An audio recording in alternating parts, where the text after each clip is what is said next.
ఓం శ్రీ మహాగణాధిపతియే నమః. ధనుర్మాసంలో చదవవలసిన శ్రీ గోదాదేవి విరచిత తిరుప్పావై 30 పాసురాలు.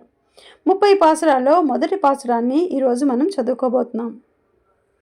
తిరుప్పావై విష్ణువుని కీర్తిస్తూ గోదాదేవి మూల ద్రావిడంలో గానం చేసిన 30 పాసురాల గీతమాలిక. ఇది పన్నిద్దరాళ్వార్లు రచించిన నాలాయిర దివ్య ప్రబంధంలో ఒక ముఖ్యమైన భాగమైన తమిళ సాహిత్యంలో ఒక విశిష్ట స్థానాన్ని సంపాదించుకుంది. భారతదేశంలో ధనుర్మాసంలో పెళ్లి కాని పడుచులు తమకు మంచి భర్తను ప్రసాదించమని గోదాదేవిని వేడుకుంటూ పాటలు పాడే ఒక సాంప్రదాయం ఉంది. దీనినే కాత్యాయని వ్రతం అంటారు. ఆ కొవ్వకు చెందినదే తిరుప్పావై వ్రతం. ద్వాపర యుగంలో శ్రీకృష్ణుని భర్తగా కోరుకుంటూ గోపికా స్త్రీలు ఇదే వ్రతాన్ని ఆచరించారన్నది ఆండాళ్ళ నమ్మిక. శ్రీ వైష్ణవులు ఏడాది పొడవునా ప్రతి దినము తమ ఇళ్లలో దేవాలయాల్లో విధిగా ఈ పాసురాలను పఠిస్తారు. కానీ ధనుర్మాసంలో పాడే ఈ పాటలకు ఒక ప్రత్యేకత ఉంది. ఒక్కొక్క పాసురం ఒక్కో రోజు గానం చేయబడుతుంది. తిరుప్పావై ధనుర్మాసంలో శ్రీ వైష్ణవులు ఆచరించవలసిన కొన్ని వైష్ణవ ధర్మ నియమాలను నిర్దేశిస్తుంది. దేశమంతటా శ్రీమహుడు భగవత్కృప శాంతి సౌఖ్యాలను కోరుకుంటూ వీటిని గానం చేస్తారు. ఆండాళ్ తన చెల్లులతో కలిసి శ్రీకృష్ణుని భర్తగా పొందడానికి తిరుప్పావైని గానం చేస్తూ 30 రోజులు కఠిన వ్రతం ఆచరిస్తుంది. ఇద్దరు ఆళ్వార్లలో ఒకరైన గోదాదేవి రచించిన 30 పాసురాల్లో ప్రబంధము వైష్ణవులు పరమ పవిత్రంగా పఠించే ఈ పాసురాలు మధుర భక్తిని ప్రబోధిస్తాయి. గోదాదేవి విష్ణుచిత్తుడని ఆళ్వారికి తన పూల తోటలో ఒక తులసి చెట్టు వద్ద దొరికింది. ఆమె పెరిగి పెద్దదవుతున్న కొలది శ్రీరంగనాథుడి పట్ల భక్తి పెరుగుతూ ఆయనను వివాహం చేసుకుంటానని పట్టుబట్టింది. విష్ణుచిత్తుడు భక్తుడైనప్పటికీ ఇలా వివాహం జరగడం అసంభవని భావించాడు.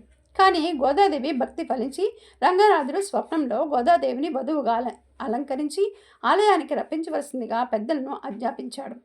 స్వాలంకృత కన్యగా ఆమె గర్భగుడిలోకి ప్రవేశించి స్వామిని చించి రాజుతో సహా అందరూ చూస్తుండగా స్వామిలో లీనమైపోయిందని ఐతిహ్యం. ఇది 8-9 శతాబ్దాల మధ్య జరిగిన ఉదంతంగా పలువురు పరిశోధనల అంచనా. మార్గశిర మాసంలో గోదాదేవి తన 7 పిల్లలతో కోవిలకు వచ్చి 4 రోజుల పాటు గానం చేసి 30 గీతాలు ఈ పాసురాలు. ఈ తిరుప్పావై తిరు అనేది మంగళవాచకము, శ్రీకరము, శుభప్రదము, పవిత్రము మొదలైన అర్థాలు ఉన్నాయి. పావై అంటే వ్రతం. ఈ వ్రతము వైష్ణవులు మార్గశీర్ష వ్రతమని ధనుర్మాస వ్రతమని అంటారు. గోదాదేవి చేసింది కాత్యాయని వ్రతమని కొన్ని వ్యాఖ్యాన గ్రంథాల్లో ఉంది. తెలుగులోనూ ఈ పాసురాలు చాలా అనువాదాలు వచ్చాయి. అనువాదం చేసిన వారిలో దేవులపల్లి కృష్ణశాస్త్రి మొదలైన వారు కూడా ఉన్నారు. ఈ తిరుప్పావై పాసురం దాని తాలూకా భావాన్ని మనం వివరించుకుంటున్నాం. సుసంపన్నమైన గోకులంలో పుట్టి సుశోభితములైన గోపికలారా, మార్గశీర్ష మాసం ఎంతో మంచిది. వెన్నెళ్ళు కురిపిస్తాయి. చాలా మంచి రోజులువి. సూర్యుడైన నందగోవుని కుమారుడును, విశాల నేత్రియవు యశోదకు బాలసింహం వంటి వాడును, నల్లని మేఘం వంటి శరీరమును, చంద్రుని వలె ఆహ్లాదకరుడును, సూర్యుని వలె తేజమయుడును అయిన నారాయణ తప్ప ఇతరులను కోరని మనకు ఆ స్వామి వ్రతములకు కావలసిన విచ్చుటకు సిద్ధపడినాడు. కావున మీరందరూ ఈ వ్రతములో ప్రవేశించి లోకము ప్రవేశించినట్లుగా దాని అంగమైన మార్గళి స్నానము చేయు కోరిక గలవారందరూ ఆలసింపక శీఘ్రముగా రండిని శ్రీ గోదాదేవి గొల్ల కన్యలందరినూ ఆహ్వానిస్తున్నది.